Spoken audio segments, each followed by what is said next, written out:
I never thought I'd kill a man with my bare hands, but when I saw my own face smirking back at me from across the desk, wearing my promotion like a stolen skin, I knew mercy was a luxury I couldn't afford. It started with a kiss in the supply closet, his lips tasting like betrayal and cheap bourbon, but ended with me trapped in his body, plotting to dismantle everything he loved from the inside out. And the worst part? The boardroom applauded him, me, as if the fraud I'd covered up for years had never happened, as if my life wasn't the collateral damage in his climb to the top. The fluorescent hum of the office always got to me, like a swarm of angry bees trapped in the ceiling tiles. It was 7:42 a.m. on a muggy July morning in Midtown Manhattan, the kind where the humidity clings to your blouse like a bad decision. I'd been up since 5, pounding kale smoothies and reviewing quarterly projections, because that's what you do when you're Nora Hale, senior analyst at Sterling Voss and Associates, gunning for VP of Strategy. 28 years old, fresh off an MBA from Wharton, and I'd earned every inch of this corner cubicle with 12-hour days and weekends buried in Excel. Or so I thought. Victor Lang was the golden boy, the one with the Ivy League smirk and the family connections that whispered, old money, like a dirty secret. We'd started as rivals, him with his Harvard polish, me with my street-smart grit from growing up in Queens. But rivals turn into something else in pressure cookers like this firm. Late nights turned into flirtations, flirtations into fumbling hands in the break room. By last Christmas, we were sneaking off to his West Village loft, whispering about double-teaming the next big merger. "We're unstoppable," he'd say, his breath hot against my neck. "You and me against the world." Unstoppable. What a crock. It all unraveled 6 months ago, during the Apex merger. Sterling Voss was acquiring a tech startup, and the due diligence fell on me. I found the discrepancies first: fudged revenue streams, offshore accounts that smelled like money laundering. Victor knew. Hell, he'd signed off on half of them back when he was a junior consultant, covering for his mentor, who'd since jumped ship to a hedge fund. "It's nothing," he'd urged me that night in his loft, pouring me another glass of Napa Cab. "Just a little creative accounting. Report it, and we're both sunk. Think about your promotion, Nora. Our future." Our future. I'd swallowed it like bad medicine, doctoring the reports just enough to slide through. The merger closed, bonuses flowed, and I told myself it was a one-time sin. But sins have a way of compounding interest. Last week, the partners called us in separately. I walked into that glass-walled conference room expecting a pat on the back, maybe even the VP nod. Instead, they slid a folder across the table. My forged signatures on the Apex docs, timestamps I'd never touched, emails I'd never sent. Embezzlement, Nora? This is devastating. I denied it, of course, screamed it, really, my voice cracking like cheap crystal. But the evidence was ironclad, planted like landmines. Victor must have hacked my access, backdated everything while I was out with food poisoning from that sketchy Thai place. He played the whistleblower card, reluctantly tipping off HR after discovering the irregularities. By noon, I was escorted out in a haze of sympathetic nods and security badges yanked from my lanyard. "Personal items will be shipped," they said, like I was a defective package. I crashed at my sister's in Brooklyn, numb and raging, scrolling LinkedIn on my phone until the battery died. Victor's profile updated that afternoon. Proud to announce my promotion to VP of Strategy at Sterling Voss. Grateful for the trust and opportunities. With a photo of him shaking hands with the CEO, my business cards, Nora Hale, VP of Strategy, already printed and propped on his desk like trophies. He'd ordered them weeks ago, the bastard, anticipating the kill shot. That's when the real nightmare began. Not the firing, not the betrayal, that was just the appetizer. No! It was the package that arrived 2 days later, unmarked, dropped on my sister's stoop like contraband. Inside, a sleek black box, velvet-lined, containing a vial of iridescent liquid and a note in Victor's looping script. "Drink this, Nora. For old time's sake. It'll make the pain go away. Or don't, and watch me burn your world to ash." I should have flushed it, called the cops, maybe even the FBI, corporate espionage mixed with whatever poison this was screamed lawsuit. But curiosity is a devil, and grief sharpens its claws. I uncorked the vial that night, alone in the guest room with the AC rattling like bones. It tasted like ozone and regret, fizzing down my throat like cheap champagne. The room spun, colors bleeding into fractals, and I blacked out on the thrift store rug. I woke up gasping, not in Brooklyn, but in silk sheets that smelled of his cologne, Acqua di Gio, the one I'd bought him for his birthday. Sunlight slanted through floor-to-ceiling windows overlooking the Hudson, and my hands, his hands, were manicured, broad-knuckled, with a Rolex glinting on the wrist. I bolted to the bathroom, slamming on the light, and there he was, Victor Lang's face staring back from the mirror, blue eyes wide with my terror. I touched the jawline, felt the stubble I didn't grow, and screamed, a deep, baritone bellow that echoed off the marble. Body swap. It sounded like a bad sci-fi flick, the kind they peddle on sci-fi at 2 a.m., but here I was, trapped in his skin, his 6-foot frame heavy with muscle I hadn't earned. The vial, some black market neuroagent, probably cooked up in a Silicon Valley garage by one of his tech bro connections. I'd read about it in whispers on dark web forums, elite swaps for the ultra-rich, trading lives like stocks. Victor must have dosed himself too, slipping it into my drink during one of our reconciliations I'd forgotten in the haze. No, wait, that Thai food poisoning? He'd been there, pressing a ginger ale into my hand. For your stomach, babe. I rifled through his loft, heart hammering like a jackhammer. His phone buzzed, text from the office. Congrats on the promo, Vic. Beers after? And one from an unknown number. Swap confirmed. Enjoy the upgrade. Payment wired. The son of a bitch had planned this from the jump. Not just steal my job, but my life. With me sidelined as the disgraced embezzler, he'd slide into my identity seamlessly. No one questions the pretty face with the Wharton pedigree. Nora Hale, VP, rising star. While I rotted as Victor Lang, the whistleblower hero turned pariah once the swap's aftereffects kicked in. Panic clawed at me, but so did something darker. Clarity. For the first time, I saw the strings he'd pulled, the shadows he'd cast. That mentor he'd covered for? It wasn't just fraud. It was insider trading that tanked a pension fund, wiping out retirements for folks like my dad, who died broke after 40 years on assembly lines. Victor had laughed about it once over whiskey. Survival of the fittest, Nora. Queen's girls like you get it. And I'd nodded, because loving him meant ignoring the rot. I dressed in his closet, crisp Oxford shirt, slim chinos that hung loose on my unfamiliar hips, and headed to the office. Midtown traffic was a snarl of yellow cabs and cursing drivers, the Empire State Building looming like a judgmental finger. Sterling Voss occupied the 42nd floor of a glass monolith, all chrome and pretension. The elevator dinged, and I stepped out into the bullpen, forcing Victor's easy swagger. Heads turned. Morning, Vic, murmured Jenkins from accounting, eyes flicking to his tie, askew. I grunted a reply, voice gravelly in my throat, and beelined for the corner office. My office. The door was ajar, and inside, she sat at the desk. Me.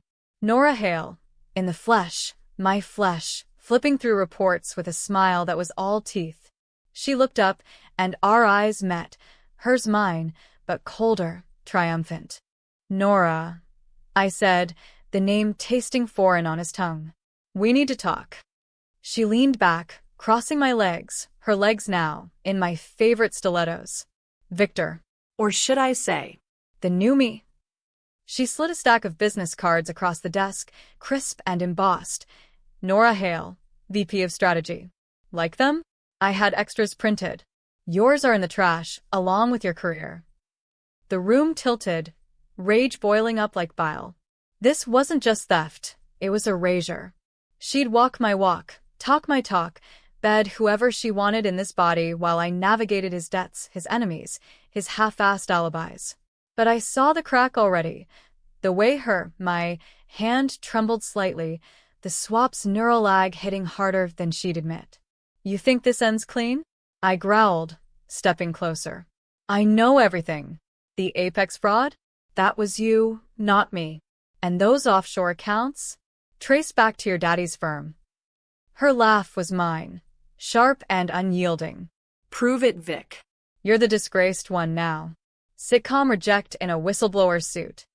She stood, smoothing my skirt, her skirt, with manicured nails I'd filed just last week. Now get out. I've got a board meeting to crush. I left, but not before pocketing one of those cards. A talisman. A promise. Back in his loft that night, I cracked open his laptop. Password was our anniversary, the sentimental prick, and dove into the digital grave he dug. Emails to a Drive E, blueprints for neural transference tech smuggled from a DARPA reject project. Victor hadn't just swapped us. He'd auctioned identities on the dark web, a side hustle for the elite desperate to shed scandals or age. My fraud rap? Bait to discredit me before the switch. But buried deeper, a folder labeled collateral. Screenshots. My dad's obituary, clipped from the Post. Notes on his pension loss, linked to Victor's mentor scam. And worse, a recording, Victor's voice slurring into the phone after a bender. Nora's the perfect mark. She covered my ass on Apex, thinks it's love. Once she's me, I sell her old life for parts. Queen's trash like her dad? Poetic justice. Poetic justice. The words ignited something primal. I wasn't just fighting for my body anymore. I was avenging the ghosts he'd trampled. First move. Infiltrate. I texted Nora from his phone. Miss you already. Dinner? My treat. And when she bit, I laced the wine with a double dose of the swap serum I'd found in his safe. Tit for tat. Let her feel the disorientation, the creeping doubt. But revenge isn't a sprint. It's a marathon through moral quicksand. As days blurred, me faking Victor's schmoozing at client lunches, her strutting in my heels, I wrestled the ethics. Was I any better, dosing her? Planting rumors about Nora's erratic behavior, whispering to HR about imposter syndrome? The office buzzed with it. Did you hear? Hale's off her game. Like she's not even herself. Controversial? Hell yes. I was gaslighting my own reflection, turning colleagues against the woman wearing my face. But in America's cutthroat corporate coliseum, hesitation is suicide. By week's end, the cracks widened. She snapped at the CEO during a pitch, something I'd never do, and the board murmured. I, as Victor, heroically stepped in with a save, quoting my own projections verbatim. The applause stung, a hollow victory. That night, tailing her to a gala in the village, I watched Nora flirt with a venture capitalist, her hand, my hand, lingering too long on his arm. Jealousy twisted like a knife, but so did opportunity. The serum's half-life was 48 hours, another dose, and the swap could reverse, or kill. I cornered her in the coat room, the air thick with perfume and resentment. Give it back, I hissed, pinning her against the lockers with Victor's bulk. Or I leak the recordings. Your empire crumbles. Her eyes, my eyes, flashed defiance. You? The patsy who covered my crimes? You think you're clean, Nora? That pension fund? I made you complicit. You're as guilty as me. The truth landed like a sucker punch. She'd dragged me into the mud, and I'd wallowed, blind with ambition. But guilt's a chain. I snapped it there in the shadows. Then we'll both drown. As she shoved past, I slipped the vial into her clutch. Your move, thief. The gala's afterparty thrummed like a migraine, bass from some indie DJ rattling the chandeliers in the Soho loft. I'd crashed it as Victor, cufflinks pinching, small talk with tech bros about NFTs and carbon credits, watching her across the room like a hawk eyeing roadkill. Nora held court by the bar, champagne flute in hand, laughing that throaty laugh I'd patented in grad school mixers. The venture cap she'd been pawing earlier hung on her every word, oblivious to the tremor in her posture, the way she blinked too hard against the serum's fog. I nursed a scotch, the burn grounding me in this borrowed shell. Victor's tolerance was higher than mine, 3 fingers in, and I was steady plodding. The swap wasn't just physical, it rewired empathy, or so the dark web docs claimed. Fleeting thoughts bled through. His arrogance, a flicker of regret over his ex-wife's overdose, hushed up with NDAs. Made sense, He'd always dodged commitment like it was the plague. But me? I felt everything. The weight of my silenced voice, the sting of colleagues' averted eyes in the hall. They pitted Victor now, the betrayed colleague who'd exposed me. Irony tasted like rust. By 1 a.m., the crowd thinned, and she slipped out, hailing a cab to his our loft. I followed on foot, the village streets a neon blur of dive bars and dog walkers. Uber was out. Victor's Amex was flagged for suspicious activity after I'd maxed it on burner phones and surveillance gear. Paranoia? Maybe. But in this game, trust was a four-letter word. The building doorman waved me up. Familiar face, no questions, and I rode the elevator in silence, rehearsing. Confrontation was risky. She had my Rolodex, my charm. One wrong word, and she'd spin it. Unstable Victor, harassing the new VP. HR violation, restraining order, the works. But the recordings burned a hole in my pocket. USB drive with his confession, time-stamped and crystal. Insurance. The door was unlocked, sloppy or bait. Inside, the loft reeked of her perfume, Chanel No. 5, the one I'd worn to seal deals. She lounged on the sectional, heels kicked off, scrolling her phone, my phone, with a smirk. Took you long enough, stalker. I locked the door behind me, the click echoing like a chambered round. We finished this tonight. She didn't flinch, just patted the cushion beside her. Sit. You're sweating like a mark in a sting-op. Her voice, my voice, dripped condescension, but up close, the cracks showed. Dilated pupils, a faint tick in her jaw. The double dose was working, fraying the neural bridge. You dose the wine. Bold. Stupid, but bold. Desperate, I corrected, sinking into the leather, Victor's knees protesting. Up close, inhabiting the same space as my stolen self was surreal, like staring into a funhouse mirror that judged back. You took everything. My job, my face, my future. For what? To play house in a life you poisoned. She set the phone down, leaning in, our faces inches apart, his and mine, a grotesque symmetry. Poisoned? Please. You were mediocre, Nora. Queen's grit is cute in entry-level, but VPs need polish. Connections. I gave you a shot, dragged you into Apex because I cared. You think I'd share the spotlight with a nobody? No, I elevated you, then pruned the dead weight. Cared. The word hung, laced with venom. Flashback. That supply closet kiss, his hands urgent, promising partnership. Lies, all of it. But the hidden secret clawed deeper. Elevated? You framed me for your crimes. The mentor scam, insider trades that gutted my dad's fund. He killed himself because of vultures like you, Victor. And I covered it, thinking it was us against them. Her laugh cracked, genuine this time, edged with mania. Your dad? Tragic backstory gold, but irrelevant. He was a loser, Nora, blue-collar burnout in a world that chews him up. I did you a favor, letting you think you mattered. The swap? That's mercy.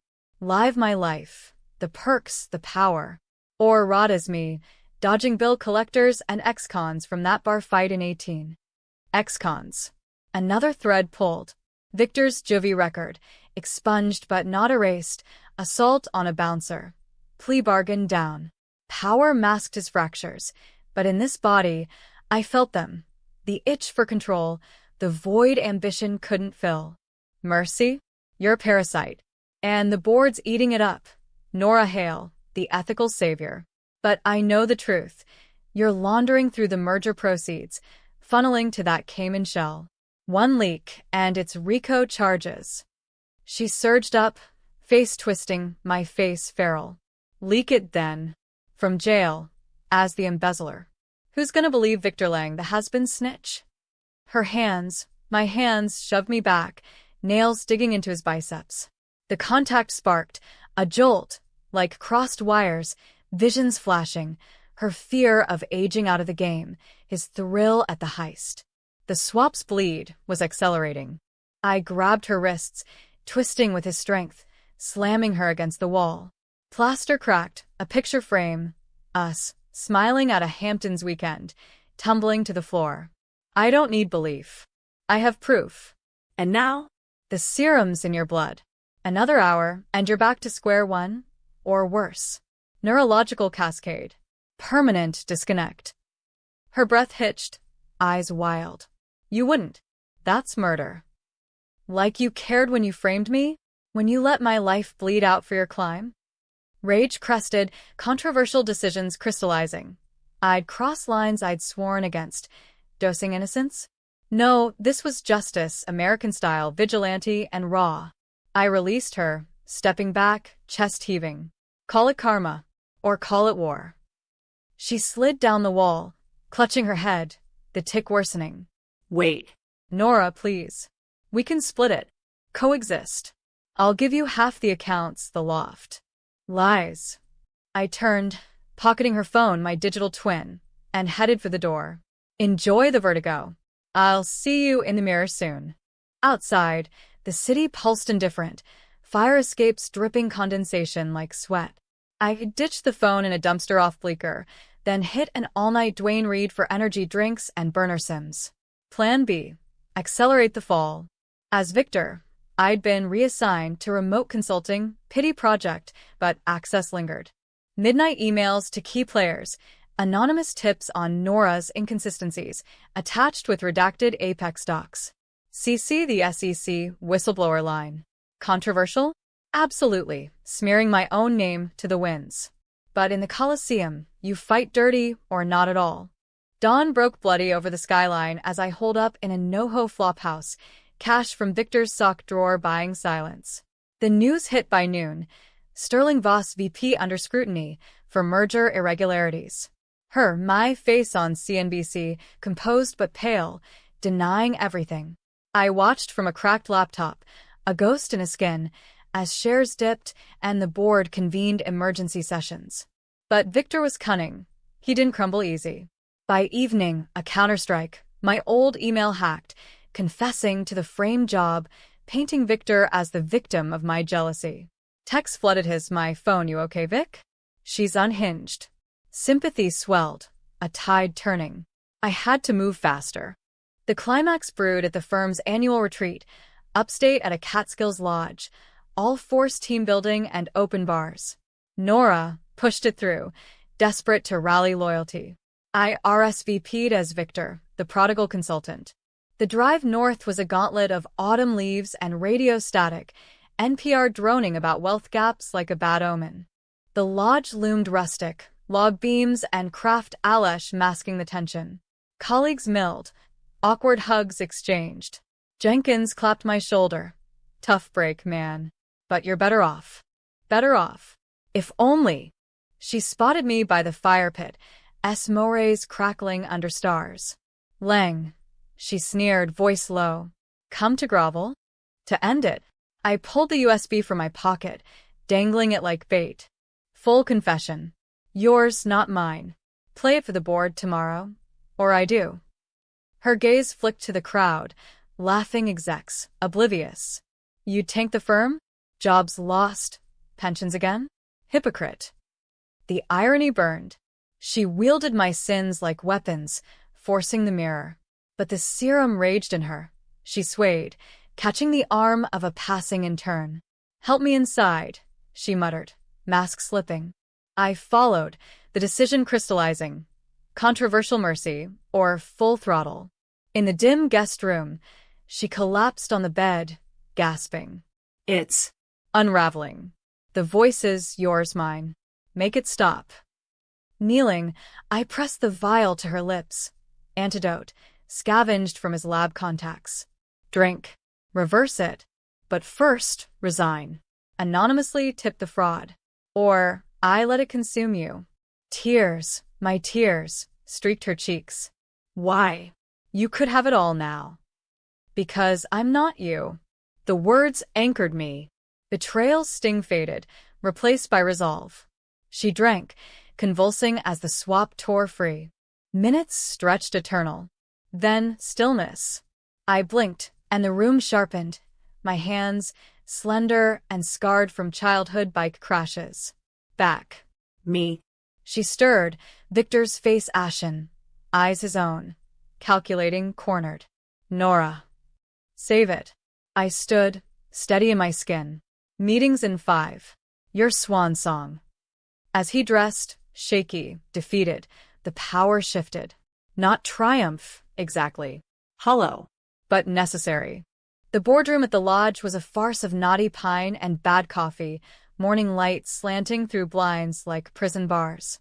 Victor shuffled in behind me, him now, fully face gaunt, the serum's toll etching lines that aged him a decade. The partners filed in, murmuring about stock dips and PR spins, oblivious to the earthquake brewing. I took my seat at the head. My seat. Nora Hale reinstated by overnight emails and a very cooperative HR after Victor's confession dropped at 3 a.m. The air hummed with unease, the kind that precedes a hostile takeover. Ladies, gentlemen, I began, voice mine again, steady as steel. Before we dive into Q4, Victor has something to share. I nodded to him, the USB plugged into the projector like a guillotine blade. He cleared his throat, his own rasp now, and launched into it. The apex fraud, his framing, the offshore launders. Voice cracking on the pension fund details, eyes avoiding mine. The board's faces cycled through shock, disgust, calculation. Jenkins gasped, the CEO's jaw set like concrete. This is unprecedented, he finally said, as Victor's recording played, slurred admissions filling the room like smoke. Unprecedented. Understatement of the year. Whispers erupted. Lawsuits, audits, indictments. Victor rapped with a plea. I take full responsibility, and slunk out, security escorting him to a waiting car. No handcuffs yet, but the feds were en route, tipped by my anonymous burner. Applause? None. Just stunned silence, then a pivot to damage control. Nora, the CEO said, turning to me with newfound respect laced with wariness. Your diligence on Apex. We owe you. VP's yours, effective immediately. But this stays in-house. No media. Stays in-house. The controversial concession. Bury the deeper rot to save the firm. Pensions lost again. Whistleblowers muzzled. I nodded, swallowing the bile. Understood. For the team. The retreat dissolved into hurried calls and canceled hikes, the lodge emptying like a sinking ship. I lingered by the lake, skipping stones into the murk, the autumn chill biting through my sweater. Victory tasted like ash, sweet at first, then choking. I'd reclaimed my life. But at what cost? Dosing him, gaslighting the office, wielding his sins like a club. Was I the hero, or just the survivor who'd learned to bite back? Back in the city that night, the loft felt haunted, echoes of our tangled sheets, the vial's residue in the trash. I packed his things methodically. Rolex to pawn, suits to donate, that damn photo frame shattered in the bin. My sister met me with takeout tie, irony not lost, and a stiff hug. You look different. Stronger? Warier. I admitted, over pad, CEW that didn't turn my stomach this time. We talked till midnight. Her divorce woes, my corporate purgatory. No body swaps mentioned. Some secrets bury themselves. But Victor's shadow lingered. 2 weeks on, the SEC raid hit the post. Wall Street whistleblower indicted in $20 million fraud scheme. His mugshot, haggard, unmasked, splashed across feeds. The dark web chatter exploded. Swap tech exposed. A congressional probe sniffing around DARPA rejects. Drive E vanished, but his buyers scattered. CEOs, senators, the elite trading souls like crypto. Me? I strode into Sterling Voss Monday morning. Business cards crisp. Nora Hale, VP of Strategy. Colleagues congratulated, eyes darting. Did they suspect?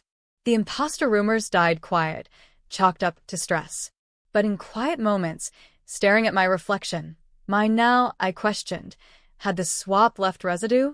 Fleeting urges to manipulate, to climb over bodies. Victor's ghost, whispering temptations. The twist came on a crisp November eve, rain sheeting the windows as I prepped for a client dinner. A knock, delivery, unmarked box on the stoop. Inside, the original vial, shattered, and a note in his scrawl. You win, but at what price? Check the attachment. USB again. I plugged it in, heart thudding. Not confession this time, evidence. Screenshots of my emails, the ones I'd sent as him. The tips, the smears. Timestamps proving I'd orchestrated the downfall from his skin. Co-conspirator, the header read. We synced together. The reversal hit like whiplash. He'd anticipated the reversal, planted the seeds while dosed, framing me as the vengeful puppeteer. One leak, and I'm the unstable exec who body-swapped for payback. Career torched, sanity questioned. Therapy, headlines, Wall Street's body-snatching scandal. I burned it in the sink, flames licking blue, but the knowledge festered. He was rotting in Rikers, awaiting trial, but his maw reached from bars. Call the cops? Destroy more lives? Or bury it, let the firm heal on half-truths? The decision was the darkest yet. Complicity. I deleted backups, encrypted the laptop, and toasted myself in the mirror. To survivors. Controversial as hell. Protecting the system that chewed us up. But in America's meritocracy myth, winners rewrite the rules. Months blurred, mergers closed, bonuses cashed, reluctant date with a litigator who quoted Springsteen. Victor's trial dragged, plea deal, 10 years, but rumors swirled of appeals, shadowy lawyers. I climbed higher, testified in closed sessions, emerged the ethical anchor. Happy ending? For the ledger, yes. But by tragic undertones haunted, the pensions unrestored, the swap's ethical void, my reflection sometimes smirking with his eyes. In the end, revenge wasn't catharsis. It was a mirror, cracking under weight. We both lost pieces, him his freedom, me my innocence. And the board? They applauded the phoenix, debating over scotch if I was savior or serpent. That's the American dream. Thrive, or justify the fall. I chose the gray, and damn if it didn't fit like a glove.